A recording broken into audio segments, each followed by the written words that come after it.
The two pulleys to which L is attached are fastened together to form a single rigid body. Calculate the velocity and acceleration of the load L and the corresponding angular velocity omega and angular acceleration alpha of the double pulley under the following conditions. So we have two conditions. Hi everyone, this is Dexman and welcome back to my YouTube channel. For today's video, we are going to discuss a topic from dynamics of rigid bodies, the analysis of absolute motion. So, without further ado, let's begin.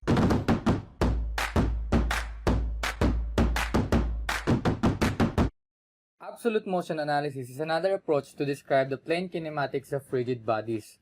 Sa approach na to, we make use of the geometric relations which define the configuration of the body involved and then proceed to take the time derivatives of the defining geometric relations to obtain velocities and accelerations. Absolute motion analysis are applicable in kinematic problems of rigid bodies involving pulleys and cables. Kung gagamitin natin yung absolute motion analysis in rigid bodies, yung defining relations natin will include both linear and angular variables and therefore, yung time derivatives ng mga quantities na yun will involve both linear and angular velocities and yung linear and angular accelerations. In absolute motion analysis, it is essential that we be consistent with the mathematics of the description. For example, kung yung angular position of a moving line in the plane of motion is specified by counterclockwise angle theta, for example, measured from some convenient fixed reference axis, then the positive sense for both angular velocity natin and yung angular acceleration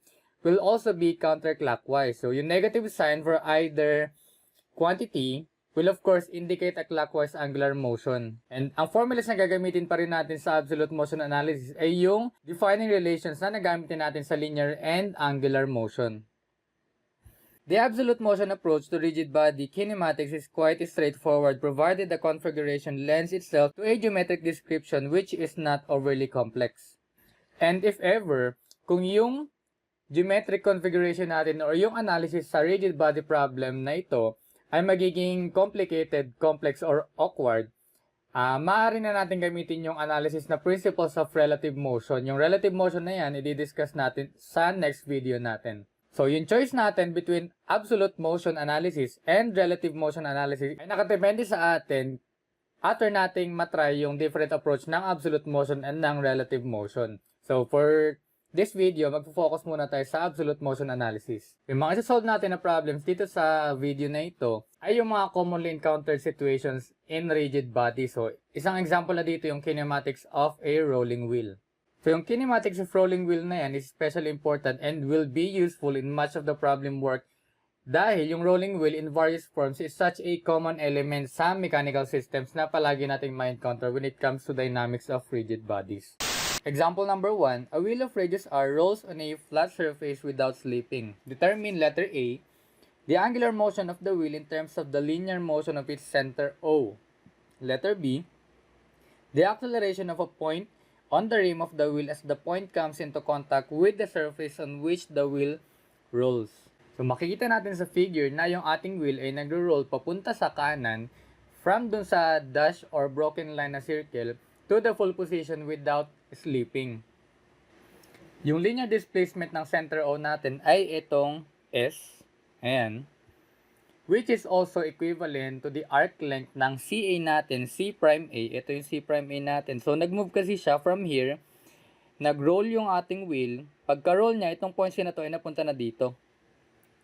So, yung arc length, C'A is equivalent dun din sa S along the rim on which the wheel rolls. Yung line natin na CO, ito, yung CO na yan, ay nag-rotate din sa new position na C'O', ito na siya. Through the angle theta, where yung theta natin is measured from the vertical direction.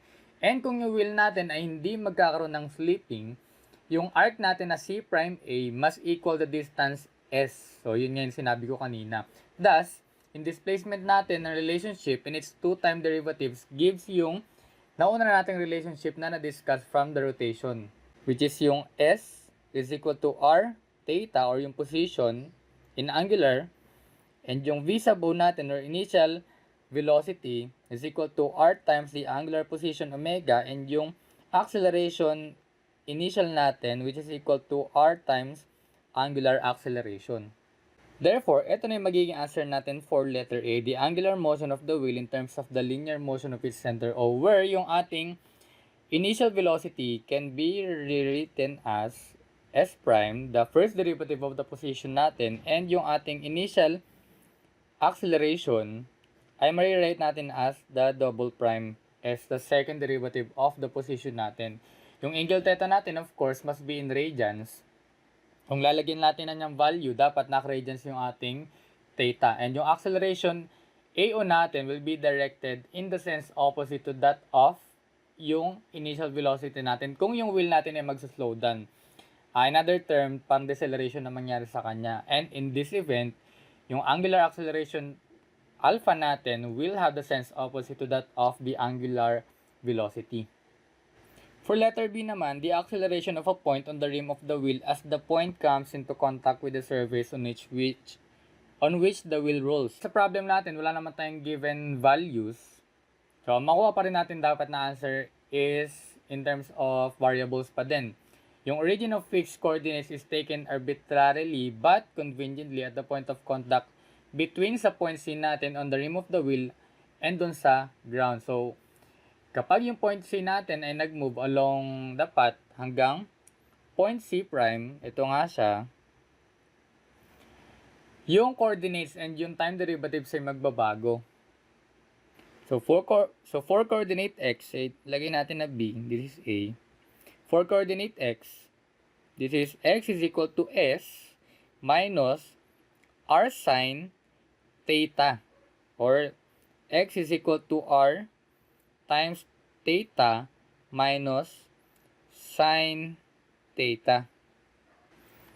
Since itong S natin ay equal sa R theta, pwede siya maging ganito. Yung coordinate y naman natin, ito yung ating coordinate y, R minus R cosine theta, or pwede natin isulat as y equals R times 1 minus cosine theta. I-factor out lang natin yung R. Yung first derivative natin for the coordinate x prime is equal to R theta prime times 1 minus cosine theta, or pwede natin isulat as x prime is equal to, since ito equal lang din naman dito, or pwede natin isulat as simply initial velocity na lang yan, since itong theta prime is equal to omega. So, this is R omega, and R omega, ito yun, is equal to VO. So, VO times 1 minus cosine theta. And for the second derivative, we have x double prime, this is equal to VO prime times 1 minus cosine theta plus VO theta prime sine theta, or x prime is equal to, so yung VO prime natin is equal to AO times 1 minus cosine theta plus R omega square sine theta. And para sa first derivative naman ng ating y coordinate, y prime is equal to R theta prime sine theta, or again, ito, pwede nating i-rewrite as VO na lang sine theta. For the second derivative, y double prime is equal to VO prime sine theta plus VO theta prime cosine theta, and pwede natin siya ulit rewrite as ito as AO na lang sine theta plus R omega square cosine theta. So, wag tayong malilito. I-dinirect ko na siya ng ganyan. Ang ginawa lang natin dyan is differentiation pa din. And for the desired instant of contact, kapag yung angle theta natin is equal to 0, yung x double prime natin will be equal to 0, and yung y double prime natin will be equal to r omega squared. So, ito yung magiging answer natin for the letter B. Yung acceleration ng points natin on the rim at the instant of contact with the ground depends only on yung r natin at saka yung omega and is directed toward the center of the wheel.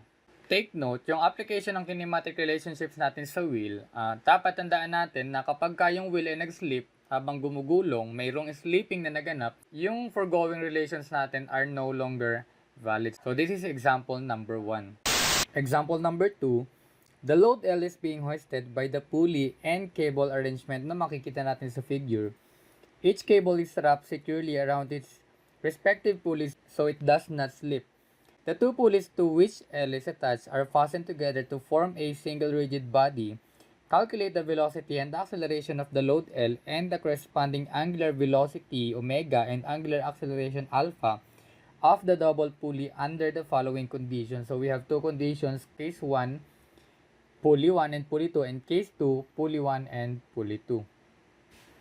Yung tangential displacement, velocity, and acceleration of a point on the rim ng pulley 1 or ng pulley 2 natin ay equal sa corresponding vertical motions ng point A or point B natin since yung cable natin ay hindi na i-extend.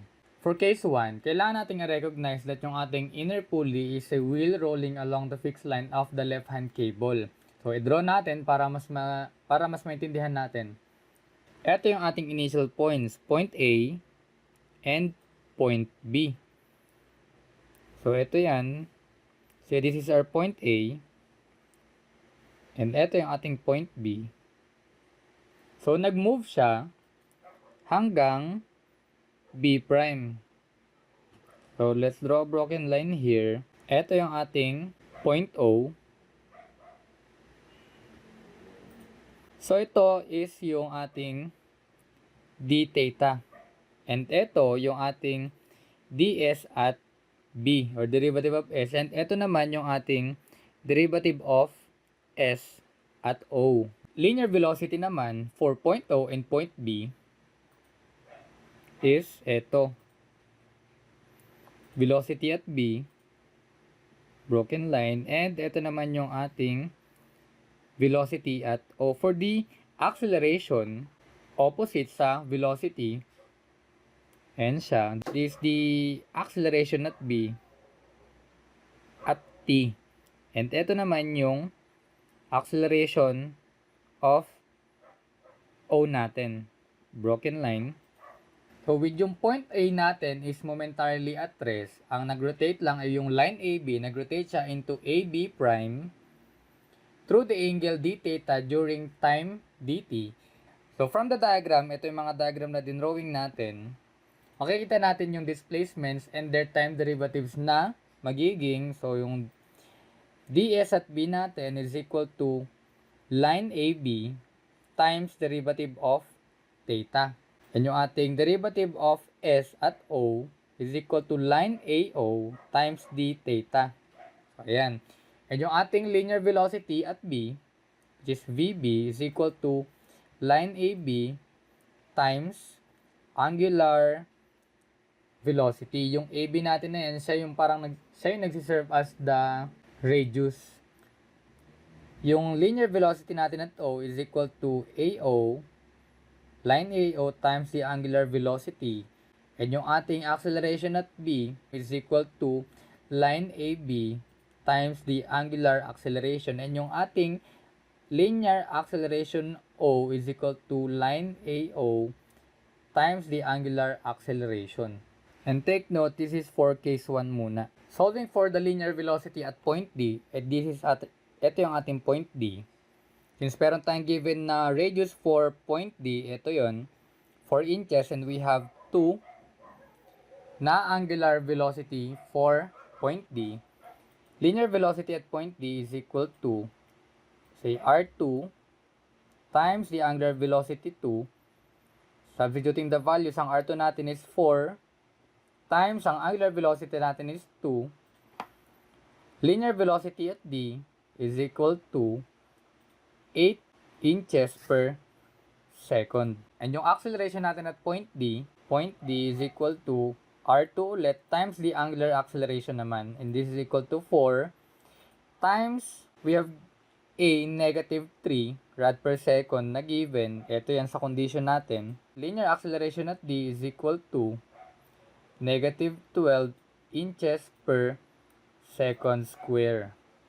And we have, for the angular motion of the double pulley naman, so yung angular velocity natin na omega is equal to velocity at b, eto na yan, gagamitin na natin itong equation na ito, over line AB na mag-serve as the radius. Substituting the values, yung velocity B natin is equal lang sa velocity D natin. Ito. This is 8 over, ang line AB natin is equal to 12 inches. And ang ating angular velocity solving is equal to 2 over 3 rad per second. And this is counterclockwise. Ito yung ating angular velocity.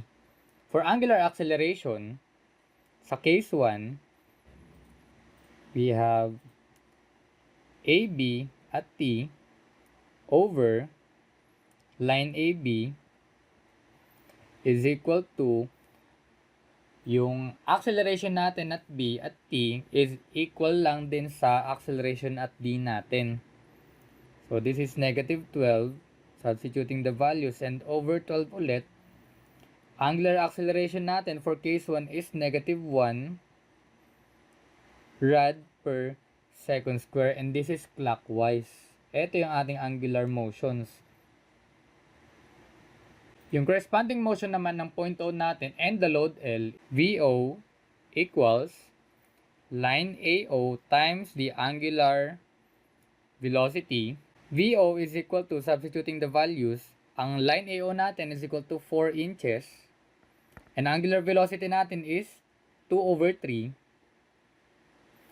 Ang VO natin is equal to 8 over 3 inches per second. So, ito yung ating linear velocity. And for the linear acceleration, AO, this is equal to line AO times the angular acceleration. Substituting the values, line AO is equal to 4 times negative 1. Ito yan. And ang ating linear acceleration, O, is equal to negative 4 inches per second square. This is the answer for problem number 2, case 1.